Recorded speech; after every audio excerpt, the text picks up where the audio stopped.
निज स्वरूप को परम रस जाने भरियो पार, बंधु परमानंदमय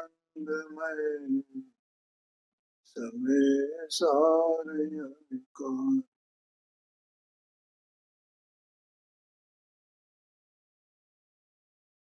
देखो 13वां छंद है और इसका विषय है अज्ञान में जीव कर्म का करता है और ज्ञान होने पर अकर्ता है। ये इसका विषय है। जीव सत्स्वरूप वस्तु है ना, चेतना स्वरूप। उस चेतना स्वरूप वस्तु की बात है, गंभीर बात है। तो यहाँ ये देह में देह प्रमाण विराजमान है और ये जीव अज्ञान में कर्म का करता है। जब इसको ज्ञान हो, अज्ञान का अभाव हो और ये अपने ज्ञान में अपने स्वरूप को प्रकाशित करे तो वो ज्ञान है, तब ये उसका अकर्ता है। ये बात बतानी है। तो यहाँ तर्क दिया है। पहली बात, जीव का लक्षण उपयोग है। उद्गल का स्पर्श रस गंध वर्ण है। जीव अमूर्तिक है और पुद्गल मूर्तिक है। जीव के गुण दर्शन ज्ञान सुख आदि हैं। पुद्गल के गुण स्पर्श रस गंध वर्ण आदि है। मैंने दो बातें कही यहाँ पर। एक तो जीव का लक्षण बताया और पुद्गल का लक्षण बताया।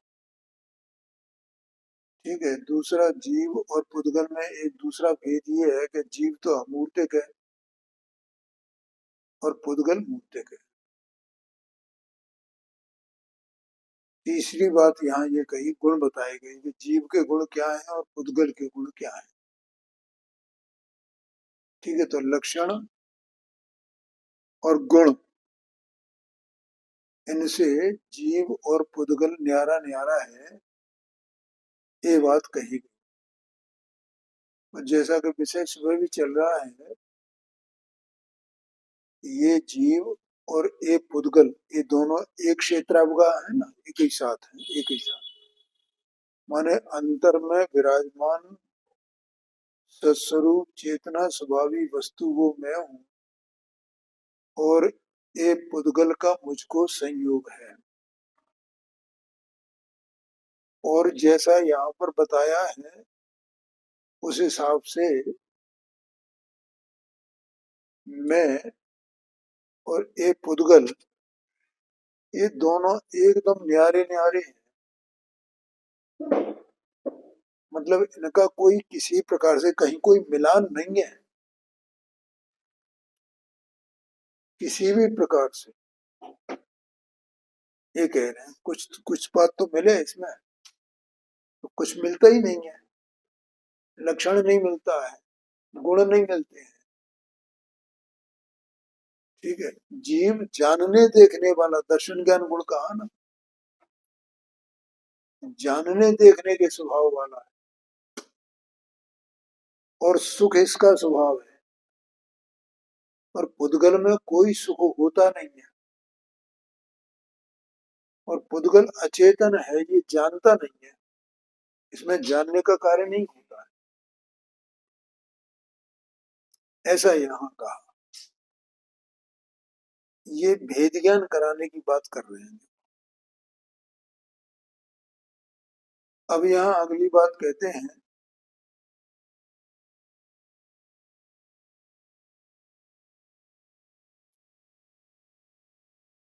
पर्याय की बात आई है, देखो इसमें ऊपर तीसरी लाइन में, लक्षण, स्वरूप, गुण, परिचय, प्रकृति, भेद, इतने इतने भेद है ना उसमें। तीसरी लाइन छंद की, माने लक्षण भेद है, स्वरूप भेद है, गुण भेद है, और पर्याय भेद है। ठीक है। तो लक्षण क्या है जीव का? उपयोग, माने जानने, देखने, देखने का कार्य करना, ये जीव का लक्षण है, जीव क्या कार्य करता है। और पुद्गल का ये लक्षण नहीं है, तो भिन्नता हो गई। जीव का स्वरूप क्या है? कि जीव अरूपी है, अमूर्तिक है, और पुद्गल मूर्तिक है। जीव के गुण क्या है? गुण माने शक्तियां उसकी, ये दर्शन, ज्ञान, सुखी, ये उसकी शक्तियां हैं, इस रूप से है। माने ये जीव जो है दर्शन, ज्ञान, स्वभाव में है सदा का, सुख सुख स्वभाव में है सदा का, लेकिन पुद्गल नहीं है। अब आगे कहा परिजय, पर्याय, पुद्गल की पर्याय न्यारी है और जीव की पर्याय न्यारी है। पर्याय माने परिणाम यहाँ पर। ठीक है। और प्रकृति माने स्वभाव दोनों का। तो इस प्रकार से दोनों में अंतर है, उनका प्रकृति भेद भी है। तो यहाँ इन्होंने पर्याय की बात को लिया है कि जीव की पर्याय नरक, नारक आदि हैं, इन्होंने लिया है। पुद्गल की पर्याय ईंट, पत्थर, पृथ्वी आदि है। लेकिन मैं दूसरी प्रकार से बताता हूँ आपको, ये मेरे गले उतरी नहीं बात। जीव की पर्याय माने दो प्रकार की है ना, एक स्वभाव पर्याय, एक विभाव पर्याय। तो विभाव पर्याय तो राग, द्वेष, मोह, मिथ्या दर्शन, मिथ्या ज्ञान, मिथ्या चाहती, ये विभाव पर्याय है। सुख दुख ये विभाव पर्याय है जीव की। ठीक है। और पुद्गल की विभाव पर्याय क्या है? कि वो स्कंद रूप परिणमन करना पुद्गल का, वो उसकी विभाव पर्याय। ठीक है। और जीव की स्वभाव पर्याय क्या है? कि संबर, निर्जरा, मोक्ष,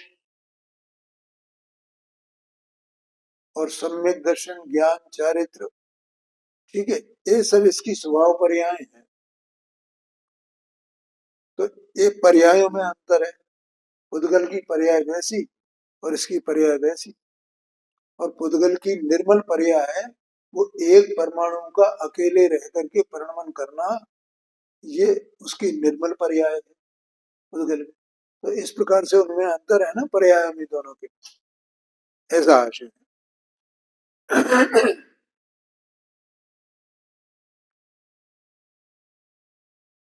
अब आगे कहते हैं, जीव अबंध और अखंड द्रव्य है।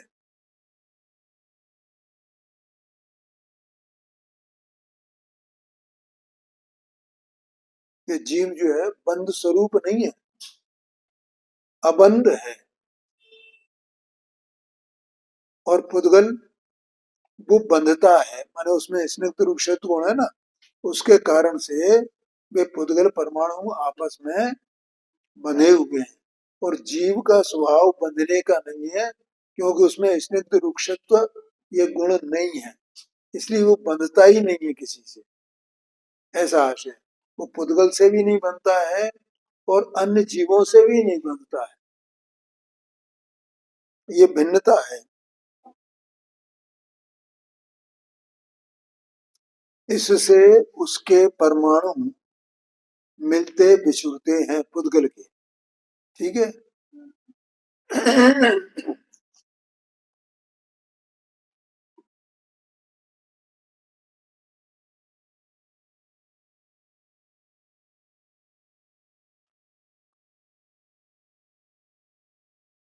भाव यह है कि दोनों के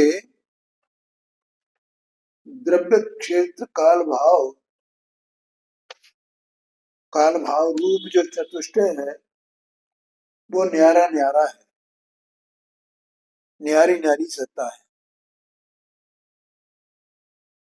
दोनों अपने ही गुण पर्यायों के कर्ता भोक्ता हैं, कोई किसी दूसरे का कर्ता भोक्ता नहीं।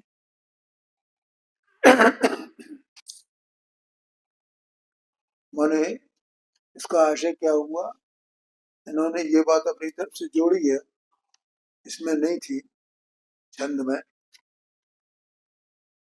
ये इतने भिन्नता बताने के बाद ना, और इसका भाव ऐसा है, और ये भाव का मतलब यहाँ कोई है नहीं, इसमें ये अपने आप उसके बिना भी ये जोड़ सकते हैं बात को। इसमें एक विशेषता और ये है कि जीव का चतुष्टय न्यारा है और पुद्गल का चतुष्टय न्यारा है, और चतुष्टय न्यारे होने का मतलब है अपने अपने गुण पर्यायों में लीन है, निमग्न है, कोई किसी की पर्याय को स्पर्श नहीं करता। इसका मतलब, पर्याय का मतलब होता है कार्य, तो ये जीव अपने कार्य का करता है, पुद्गल अपने कार्य का करता है, दोनों एक दूसरे के कार्य का करता नहीं है और न भोगता है, ये बताना है। ठीक है, लेकिन इसमें इतनी बात आने पर, इसमें जो ये बात कही है ना, देखो कौन सी छंद में, पांचवी और छठवीं लाइन। एते पर भिन्नता न भाषे जीव कर्म की, ये जो यहाँ लिखा है, ये बात इन्होंने नहीं लिखी है, जबकि वहां लिखना चाहिए। इतना होने पर भी इस अनाथ अज्ञानी जीव को ये उनकी भिन्नता इसे भाषित नहीं होती है, और भिन्नता भाषित नहीं होने के कारण से ये जीव अपने को पुद्गल का कर्ता मानता है। कर्ता है नहीं ये, लेकिन ये अपने को कर्ता मानता है, इसलिए करता है। बोलो, ये समझ में आएगा? ये पुद्गल का कर्ता क्यों है? क्योंकि अपने को कर्ता मानता है, अपने को कर्ता मानता है, इसलिए वो करता है। माने करता है, माने उस पर अभी बताया था ना मैंने एक दो दिन पहले, तो कर्ता पने का आरोप आता है। ये कर्ता तो अपने परिणाम को ही है, मिथ्यात्व के, अज्ञान के, संयम के अपने परिणाम को करता है। ठीक है, और ऐसे मिथ्यात्व और अज्ञान और संयम के परिणाम को करता हुआ इसे ये पता नहीं है कि मैं इसका अकर्ता हूं, मेरा स्वरूप ऐसा है। ठीक है, तो ये अपने को मिथ्यात्व के कारण, अज्ञान के कारण इसका कर्ता मानता है, और कर्ता मानता है, इस अज्ञान के कारण से इसको कर्म का बंध होता है, और कर्म का बंध होता है तो उसका आरोप इसके अज्ञान पर आता है कि ये जीव ने किया। ये मैंने बताया था ना पहले भी, दो तीन से ये बात। हाँ बिल्कुल, ये पक्का करना भैया, बहुत जरूरी है। अब जब जीव को ज्ञान हो तब क्यों हो गया? क्योंकि मोहराल तो ऐसा नहीं रहा ना, मिथ्यात्व ज्ञान संयम नहीं रहा ना, ज्ञान में स्वप्र प्रकाशपन हो गया ना, बस स्वरूप को जानने लगा ना। तो फिर इसके अभिप्राय में जो पहले पुद्गल का प्रतिद्रव्य का कर्तापने का परिणाम था, उसका अभाव हो गया। ठीक है, और उससे क्या हुआ कि वो कर्म का बंध भी रुक गया। जब कर्म का बंध रुक गया तो इसके ऊपर आरोप नहीं आया, ये करता है। इसलिए कहा जाता है कि अज्ञान में जीव करता है और ज्ञान होने पर अकर्ता है। ये बार बार याद करने लायक बात है। तो यहाँ पर ये इनको लिखना चाहिए था, तो वो नहीं लिखा है।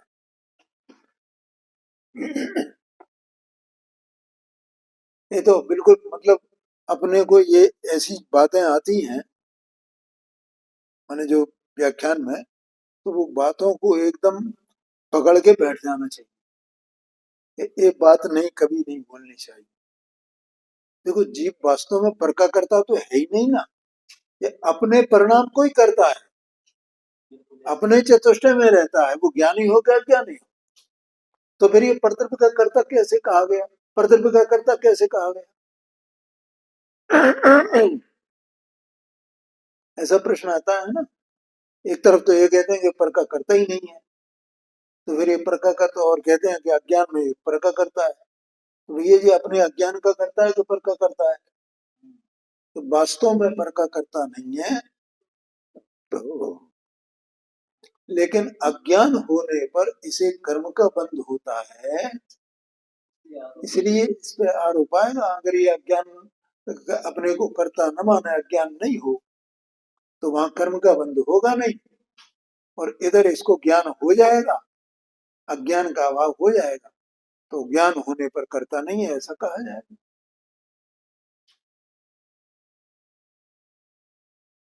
अब पुनः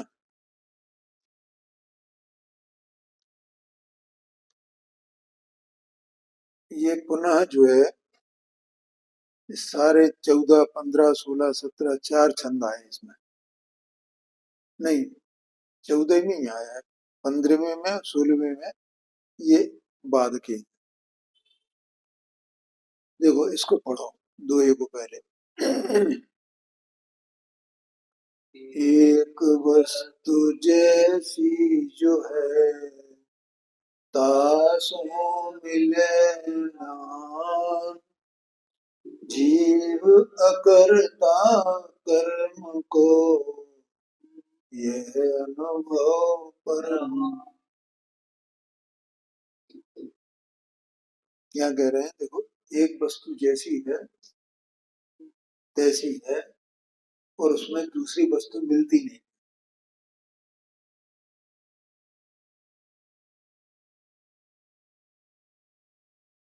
ख्याल में आया ना। इसमें कहीं एक कलश आया है,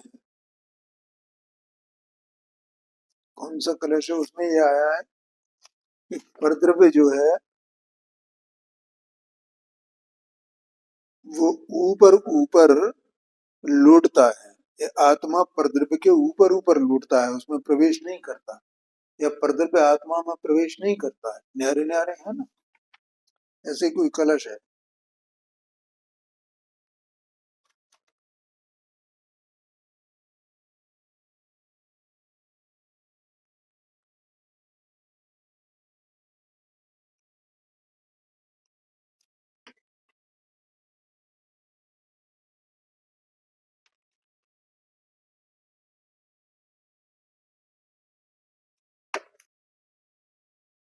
आगे शायद आएगा।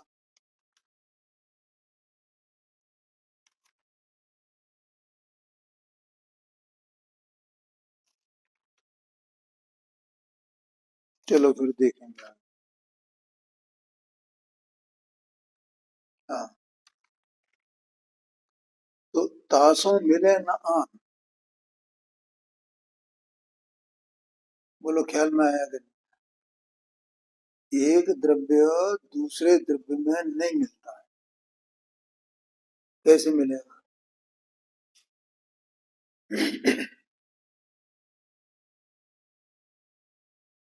जीव अकर्ता कर्म को, ये अनुभव परमा, और जीव जो है वो कर्म का अकर्ता है। देखो जैसे इसमें अभी ये कहा था पिछले छंद में कि अज्ञान होने पर ये जीव करता है, और ज्ञान होने पर अकर्ता है, ठीक है। तो ज्ञान होने पर ये अकर्ता है, तो ज्ञान जो है वो आत्मा का स्वभाव है ना, और वो आत्मा का स्वभाव जो ज्ञान है वो पर्याय में व्यक्त हुआ, पर्याय में प्रकट हुआ। ज्ञान माने क्या और अज्ञान माने क्या? ज्ञान माने मैं कई बार बताता हूँ। ज्ञान माने अपने ज्ञान में अपने ज्ञान स्वरूप आत्मा को जानना, उसका ज्ञान करना, उसका ज्ञान होना, उसके प्रकाशित होना, इसका नाम ज्ञान है। ऐसा आत्मा का स्वभाव है ज्ञान स्वभाव। तो ज्ञान में अपने को आपने प्रकाशित करे, ऐसा ज्ञान स्वभाव स्वभाव है ना। लेकिन अज्ञान दशा में वो ज्ञान का स्वभाव ऐसा प्रकट नहीं है, इसलिए उसको अज्ञान कहा जाता है। ठीक है, इसका मतलब ये हुआ कि जो ज्ञान स्वभाव प्रकट हुआ तो ये अकर्ता हो गया ना। इसका मतलब कि जीव जो इस ज्ञान स्वभाव वाला है, ज्ञान स्वभाव वाला है, तो वो ज्ञान स्वभाव वाला जीव कर्म का अकर्ता ही ठहरा ना। अज्ञानी के लिए, अज्ञानी जो जीव है तो उसकी पर्याय में अज्ञान है ना। स्वभाव की दृष्टि से देखें तो वो ज्ञान उसका स्वभाव है ना। इसलिए वहां स्वभाव की दृष्टि से कहा यहाँ कि जीव अकर्ता कर्म को। परिणाम के ऊपर चलता है। ये अनुभव प्रमाण, ये अंदर दिया यहाँ पे, ये लिख दिया है, ये अनुभव प्रमाण। वही बात, क्योंकि वो जो प्रकट हुआ ना तो वो अकर्ता हो गया ना, नहीं आएगा। क्योंकि वो जीव जो अभिप्राय में पहले वो कर्ता मानता था, ज्ञान होने पर अपने को अकर्ता मानता है ना।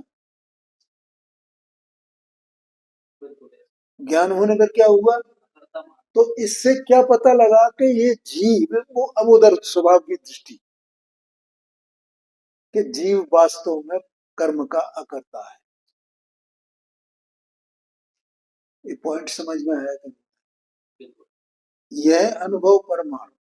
तुमने कहा वो पर्याय से क्या बोला था, इससे पहले पर्याय से बात आई है। हाँ, तो यहाँ ये आ गया ना, यह अनुभव प्रमाण। अब जो अनुभव हुआ इसका मतलब ज्ञान प्रकट हो गया ना, तो उसने जान लिया ना कि मैं जीव अकर्ता हूँ।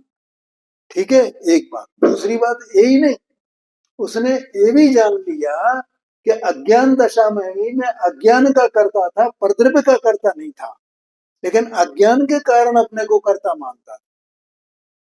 यह अनुभव करना, क्योंकि मुझमें परद्रव्य को करने का स्वभाव ही नहीं है ना, मेरा स्वभाव ही नहीं है ना। यह अनुभव करना, जैसा स्वरूप जिसका यह स्वरूप ऐसा जानने में। बोलो ये बात समझ में आई कि नहीं आई। देखो इसका अर्थ जो दिया है वो तो अपन पढ़ लेंगे, वो कोई बात नहीं है, लेकिन उसका मर्म क्या है ये समझ।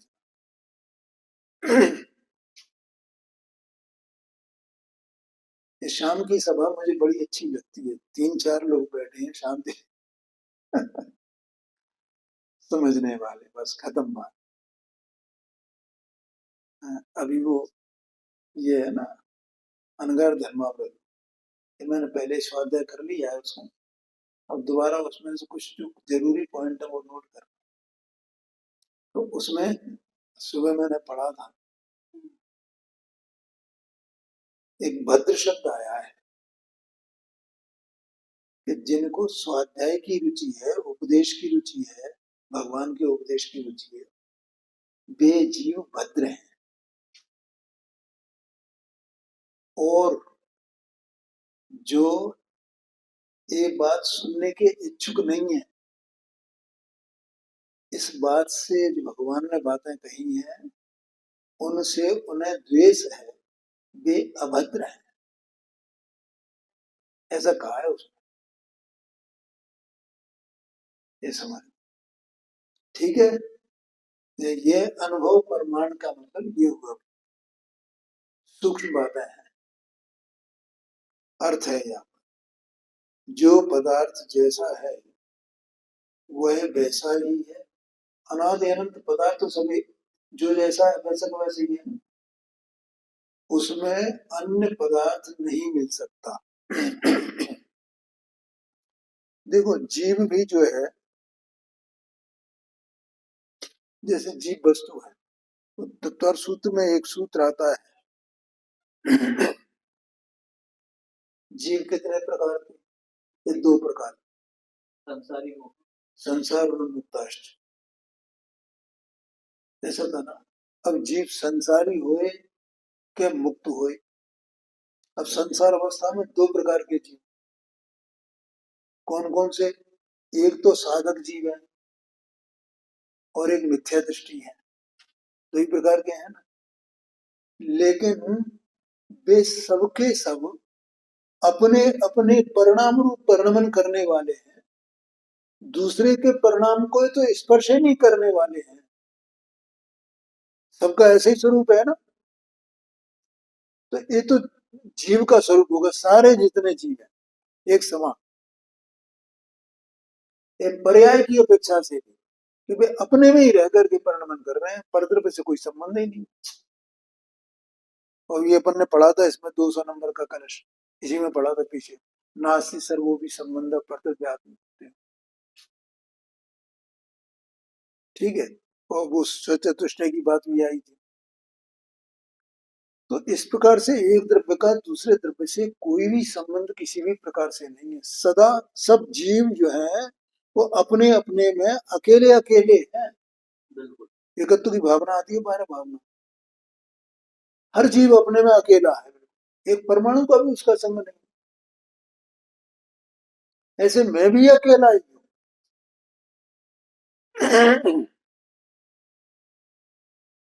जो जीव वास्तव में ऐसे अपने स्वरूप को जानता है, अपने को अकेला जानता है,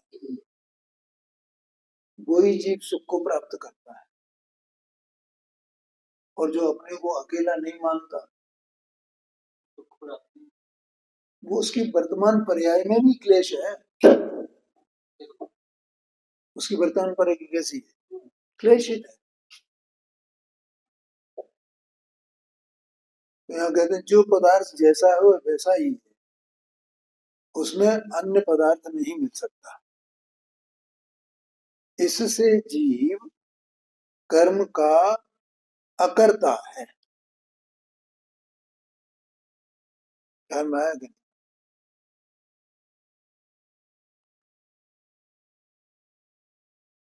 क्योंकि जीव अपने कार्य को तो करता है लेकिन पर के कार्य को नहीं कर सकता है। ठीक। और पर का कार्य जो होता है वो पर के कार्य को पर स्वयं करता है। जब उसमें स्वयं की योग्यता है, वो स्वयं परिणमन कर रहा है, तो जीव उसका कर्ता कैसे कहा जाए? लेकिन इस वस्तु स्थिति को जीव समझते ही नहीं है। ये अज्ञान दशा है।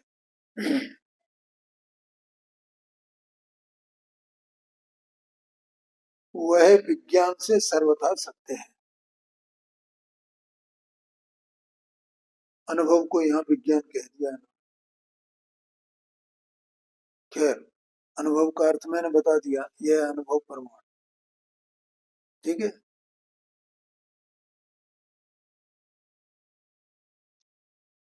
अब अगला 15 नंबर का छंद है और 16-17 सब आ रहे हैं इसमें।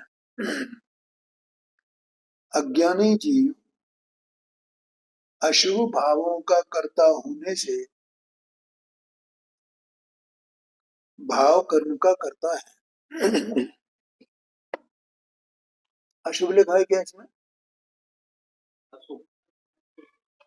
अशुभ भावों का करता होने से, अशुद्ध करो उसे।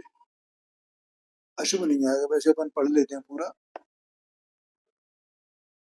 क्योंकि अशुद्ध भावों का करता है, अशुभ नहीं आएगा। तो वास्तव में दोनों में संसारी है, भाव कर्म दोनों ही हाँ जी, दोनों ही आ जाते हैं, अकेला अशुभ भाव नहीं आता है। हाँ जी। अब ये चौपाई है। जो दुर्मति विकल ज्ञानी जिन्हें दुरीति परवीति न जानी, माया मगन भरम के भरता तेज भाव कर्म के करता। देखो, जो दुर्मति विकल और अज्ञानी है, माने दुर्बुद्धि कहो दुर्मति कहो एक ही बात है, ठीक है। या कुमति ज्ञान कुसुत ज्ञान वाले जो जीव हैं, विकल माने जो व्याकुल है, ठीक है। अभी मैंने क्या बताया था कि उनके क्लेश है, इनके जो अलग स्वतंत्र दिख रहे अपने आप। हाँ, जो अपने को संयोग वाला देखते हैं कि ये सब संयोग मेरे हैं, वे व्याकुल हैं, क्लेशित हैं। जो दुर्मति विकल और अज्ञानी हैं, जिन्हें सुरीत पर रीत न जाने। यहाँ सु का मतलब है स्व, सु का मतलब क्या हुआ यहाँ? स्व, स्वरीति और पर रीति, माने अपनी रीति मेरी रीति क्या है, अर्थात मेरा द्रव्य गुण पर्याय क्या है, मैं कैसे परिणमन करता हूँ, मेरे परिणाम परिणाम जितने हैं वे सब मेरे आश्रय से ही होते हैं, ऐसा नहीं जानता है, ठीक है। और पर के परिणाम वे पर के ही आश्रय से होते हैं। तो पर द्रव्य जो है वो अपने द्रव्य गुण पर्याय में निमग्न है और मैं अपने गुण पर्याय में निमग्न हूँ। इस रीति को, इस स्वरूप को जो नहीं जानते हैं, माया मगन भरम के भरता, वे माया में मगन है और भ्रांति से भरे हुए हैं। देखो माया का मतलब क्या होता है, जैसे इंद्रधनुष होता है ना, तो इंद्रधनुष जो है वो माया है, मतलब उसको कोई देखे कि ये वास्तव में कोई चीज है, पर वो तो कोई चीज नहीं है, वहां जाकर के देखो तो वहां कुछ दिखाई नहीं देगा आपको, नहीं आया ख्याल। वो यहाँ से अपने को वो हवा और वो पानी और वो टेम्परेचर वगैरह ये सब मिल करके वैसा वो इंद्रधनुष जैसा वो रूप उसका बन जाता है। और वहां बिल्कुल वहां उसके पास जाकर गए तो आपको कुछ नहीं मिलेगा, कुछ भी नहीं मिलेगा, ठीक है। इसका मतलब अपने को अपन ऐसा माने कि नहीं यहाँ कुछ है, कितना सुंदर लग रहा है, कितना सुंदर है, कोई चीज है, कोई चीज है, इसका नाम है माया। और वो माया वहां नहीं, यहाँ अपने परिणामों में है। आ गया समझ में? इसका अर्थ है माया है, माया का मतलब मायाचारी नहीं। हाँ, भ्रांति भ्रांति। और दूसरा माया का, जैसे वो मृग होता है ना, तो मृग तृष्णाओं से पानी दे, पानी तो है नहीं, तो पानी उसे दिखता है अज्ञान के कारण, वो उसकी परिणति में माया है, तो वहां कुछ है ही नहीं ना, ऐसा आशय है। तो माया मगन, वो माया में मग्न है, भ्रम के भरता, भ्रांति से भरे हुए। तेज ये भाव कर्म के करता, देखो ये वो ही आ रही है ना बात, कि वे जीव वास्तव में अपने भाव कर्म के करता है, है ना। मिथ्यात्व अज्ञान असंयम ये भाव कर्म है। क्या कहा?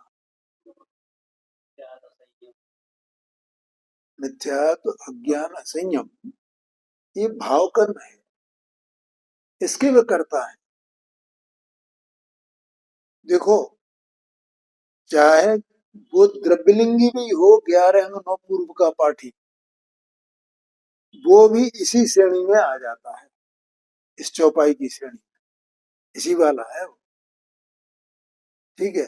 क्योंकि वो दुर्मति है, व्याकुल है और अज्ञानी है।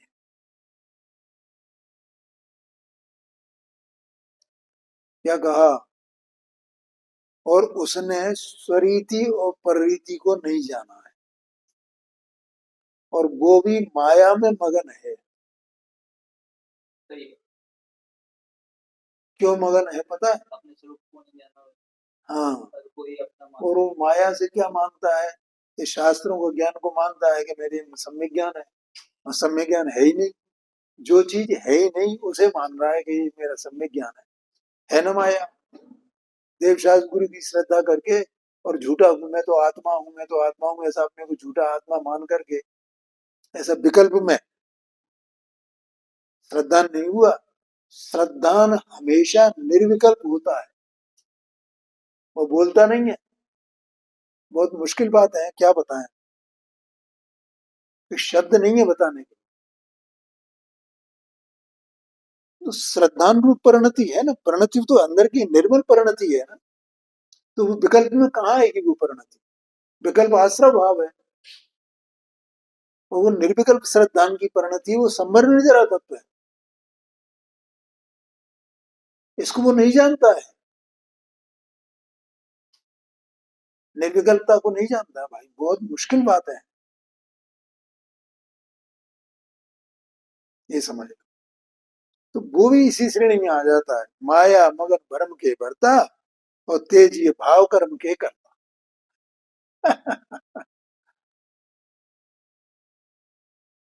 अर्थ करते हैं,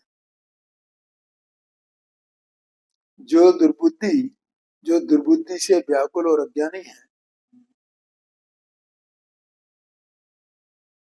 दुर्बुद्धि से नहीं, वो तो दुर्बुद्धि है, व्याकुल है और अज्ञानी, वे निज परिणति और पर परिणति को नहीं जानते, नहीं पहचानते, माया में मग्न है और ब्रह्म में भूले हैं, इससे वे भाव कर्म के करता है।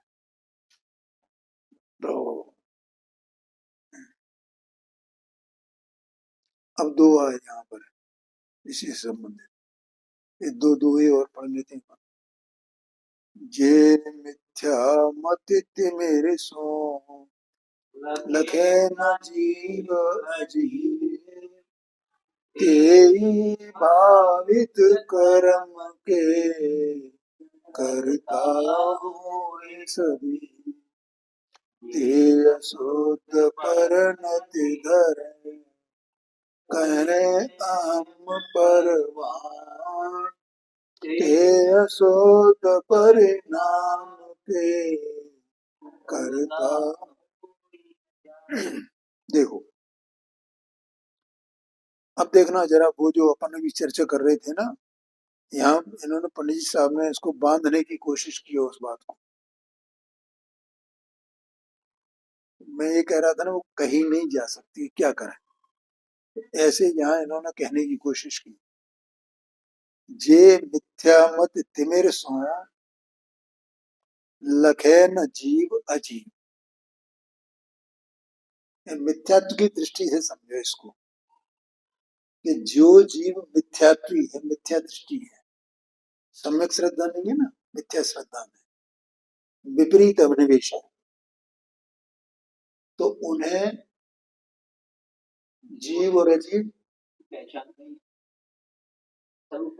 दिखाई नहीं देता है ना। ख्याल में आ गया। अब देखने वाला कौन है? ज्ञान, ज्ञान ही तो देखने वाला है ना। तो अब वो वहां ज्ञान में दिख नहीं रहा। कौन नहीं दिख रहा? कि जीव नहीं दिख रहा और अजीव नहीं दिख रहा, दोनों की भिन्नता नहीं दिख रही। ठीक है, अब जब ज्ञान होगा तो भिन्नता दिखेगी, और भिन्नता दिखने का ही नाम तो सम्यक दर्शन है। क्या कहा? तो वो, अब वो जो ज्ञान भिन्नता देख रहा है, वो ज्ञान कहीं बाहर में तो दिखाई देगा नहीं। वो ज्ञान, ये जो विकल्प चल रहे हैं ना, इनसे भिन्न है कि इनमें मिला हुआ है। एवं इनमें मिला ही नहीं है, वो इनसे भिन्न है वो ज्ञान। वो ज्ञान विकल्प को भी जान रहा है और वो ज्ञान ज्ञान को भी जान रहा है। ज्ञान तो वही है ना, विकल्प। हाँ जी, हाँ जी, हाँ। तो वो ज्ञान तो आत्मा के आश्रय से काम कर रहा है ना। तो बाहर से कहाँ से पता चलेगा क्या ज्ञान है, क्या मतलब ज्ञान का पता कैसे चले? तो सम्यक दर्शन क्या है, सम्यक दृष्टि कौन है, कैसे पता चलेगा? वो भिन्न भिन्न देखेगा, जीव आदमी को भिन्न भिन्न देखेगा, एक मत आएगा। नहीं नहीं, मतलब बाहर से अपन देखना चाहें कि जो साहब ये सम्यक दृष्टि है, तो कहाँ से दिखाई देगा? ये दिखाई दे। वो तो साइलेंट पड़ा होगा, उसे पहचान है, बस इतनी बात है। क्या कहा? वो तो अंतर की अवस्था वो है। तो कहने सुनने की बोलने की विकल्प करने की बात ही नहीं है, वहां विकल्प भी नहीं है कि ये जीव है और ये अजीब है। ज्ञान तो प्रकाश स्वरूप है ना, वो प्रकाश कर रहा है बस, खत्म काम, उसका इतना काम है बस। इसमें सम्यक दर्शन समाया है, सम्यक ज्ञान समाया है, ये कहना है। उस प्रकाश में, सम्यक ज्ञान के प्रकाश में इतना उसे बस पहचान है। अब बाहर में चाहे तो संयम हो चाहे असंयम हो, जो भी हो सो हो, जैसा भी चले तैसा चले, तो ज्ञान अपना काम कर रहा है, ज्ञान इसमें आता ही नहीं, ये कहना है। जे मिथ्या मत तिमिर सो, लखे न जीव अजीब। जीव और अजीव को जो नहीं पहचानते हैं, अब शब्द भाषा तो ऐसी है। अब कोई कहे नहीं साहब हम तो पहचानते हैं, हम तो पहचानते हैं, ये अजीब है ना, और अंदर में आत्मा है वो जीव है ना, ऐसा हमने तो हमें तो पहचान है, तो ऐसा कहने से पहचान मानी जा सकती है? नहीं मानी जा सकती है, तो कहने सुनने की बात ही नहीं है। रहीम का एक दुआ है, मैं कई बार सुनाता हूँ, तुमने सुनी है कि नहीं? रहीमन बात अगम की, कहन सुनन की ना है। अगम्य माने जैसे सम्यक दर्शन अगम्य है, सम्यक ज्ञान अगम्य है, माने उस वक्त नहीं पहुंचा जा सकता, पकड़ा नहीं जा सकता उसे। गहन है ना, इतनी गहराई है उसमें। रहीमन बात अगम्य की, कहन सुनन की नाय, जो जानत सो कहत नहीं, कहत सो जानत नाय। ए, कहने में नहीं, कहने में क्या रखा है? तेई भावित कर्म के, भावित कर्म मन भाव कर्म, ऐसे ही जीव भाव कर्म के कर्ता हुए सदी, वे भाव कर्म के करता है। भाव कर्म है कि नहीं ये बात अलग है, लेकिन वे भाव कर्म के करता है। करता है। भाव कर्म तो माने शुभाशुभ भाव जो भी है वो भाव कर्म है, राग द्वेष से भाव कर्म, ठीक है। अब वो भाव कर्म तो सम्यक दृष्टि को भी हो सकता है ना, नहीं होगा? होगा ना। होगा, हो सकता है, क्योंकि अभी तीन चौकड़ी कसाय का सद्भाव है उसके,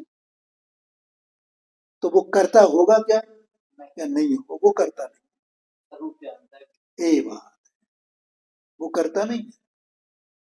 तेई भावित कर्म के करता हुए सदी, ते अशुद्ध परिणति धरे, जो अशुद्ध परिणति है उसमें ही वे उसको धारण करते हैं और उसमें अहम करते हैं, अशुद्ध परिणति में, द्रव्यलिंगी तक। ते अशुद्ध परिणाम के कर्ता हुए अजान, और वे अज्ञान दशा में उन अशुद्ध परिणामों के कर्ता बने रहते हैं, ऐसा आशय है। समय हो गया है।